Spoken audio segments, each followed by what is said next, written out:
जादुई राखी। गांव में करिश्मा नाम की एक छोटी सी बच्ची रहा करती थी।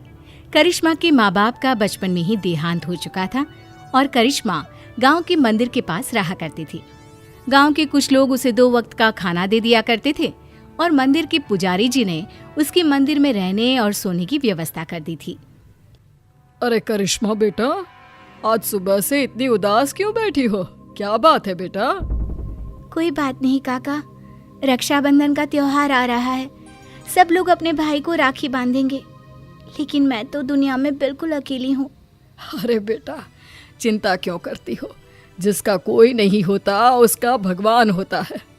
ऊपर वाला है ना, वो तुम्हारी मदद जरूर करेगा। लेकिन भगवान असल में थोड़ी ना होते काका, भला वो मेरी मदद कैसे करेंगे? अरे बिटिया, ऐसे नहीं कहते। भगवान तो सब जगह होते हैं और देखना, वो तुम्हारी मदद भी जरूर करेंगे। पुजारी जी के जाने के बाद करिश्मा उदास होकर मंदिर की सीढ़ियों पर बैठ गई। उसे कुछ भी समझ में नहीं आ रहा था। तभी कुछ देर बाद मंदिर में एक साधु आते हैं। क्या बात है बेटा, तुम ऐसे चुपचाप क्यों बैठी हो? क्योंकि मैं बहुत उदास हूँ। इस दुनिया में मेरा कोई नहीं, मैं बिल्कुल अकेली हूँ। अरे, तुम्हें उदास होने की कोई जरूरत नहीं है। ये देखो, मेरे पास एक बहुत सुंदर फूल है। तुम इसमें धागा पिरोकर भगवान के हाथ पर राखी की तरह बांध देना। लेकिन उससे क्या होगा बाबा? उससे कुछ होगा नहीं बेटा, बस तुम्हारा अकेलापन दूर हो जाएगा और तुम्हारे जीवन में खुशियां लौट आएंगी। क्या सच में ऐसा हो सकता है? हाँ, रक्षाबंधन वाले दिन सुबह नहा धोकर मंदिर की जो मूर्ति है उस पर फूल की राखी बनाकर बांध देना। इतना कहकर साधु वहां से चले गए। अब तो करिश्मा बस हर दिन रक्षाबंधन के दिन का इंतजार करने लगी। 2-3 दिन इसी तरह बीत गए और रक्षाबंधन आ गया।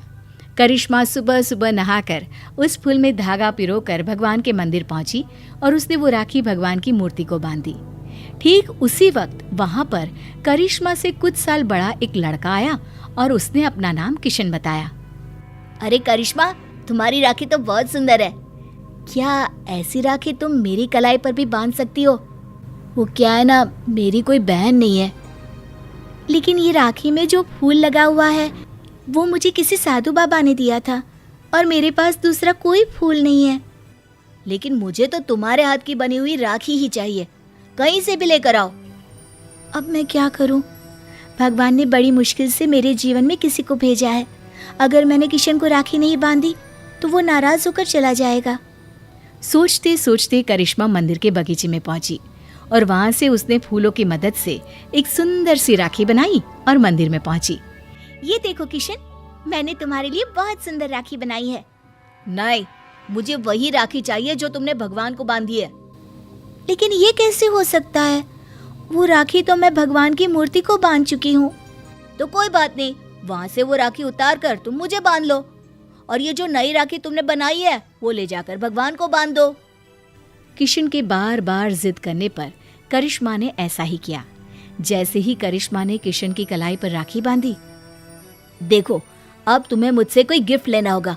जब भी कोई बहन अपने भाई की कलाई पर राखी बांधती है तो बदले में उसे कोई ना कोई तोहफा लेना ही पड़ता है। लेकिन मुझे तो कुछ नहीं चाहिए। लेकिन अब तुम्हारा भाई आ गया है ना, अब से तुम्हें किसी के आगे हाथ फैलाने की जरूरत नहीं है। चलो, मैं तुम्हारे नए घर में लेकर चलता हूँ। करिश्मा किशन के पीछे पीछे चल दी। कुछ ही दूरी पर एक बहुत सुंदर सा छोटा सा घर बना हुआ था। देखो करिश्मा, आज से ये तुम्हारा घर है। ये समझ लो कि तुम्हारे भाई ने तुम्हें रक्षाबंधन का तोहफा दिया है। ये घर तो बहुत सुंदर है, मैं यहाँ पर रह सकती हूँ? हाँ हाँ, बिल्कुल रह सकती हो। इतना कहकर किशन वहां से चला जाता है और करिश्मा अपने घर में रहने लगती है। उस घर में खाने पीने की सारी चीजें थी। करिश्मा बहुत खुश थी और गांव के लोग भी खुश थे। करिश्मा को रहने के लिए एक जगह जो मिल गई। कुछ दिनों के बाद किशन करिश्मा के घर आता है। देखो करिश्मा, ये तो जादू हो गया। तुम्हारी बनाई हुई राखी तो सोने के कंगन में बदल गई। लेकिन ऐसा कैसे हो सकता है? मैंने जो राखी बांधी थी वो तो एक साधारण सा फूल था। नहीं करिश्मा, वो कोई साधारण फूल नहीं था। अगर ऐसा होता तो वो सोने का कंगन नहीं बन जाता। लगता है ये साधु बाबा का ही जादू है। उन्होंने ही मुझे वो जादुई राखी दी थी। लेकिन मैं सोने के कंगन का क्या करूंगा? तुम इसे अपने पास रख लो, ये मेरे किसी काम का नहीं। किशन वो सोने का कंगन करिश्मा को देकर वापस चला जाता है। करिश्मा सोच में पड़ जाती है कि आखिर वो सोने के कंगन का क्या करे। तभी उसके दिमाग में एक तरकीब सूझती है। करिश्मा सोने की कंगन को बेचकर पैसे ले आती है और उन पैसों से उसने राखी बनाने का सामान खरीद लिया। इस तरह उसने अपनी एक राखी की दुकान खोली।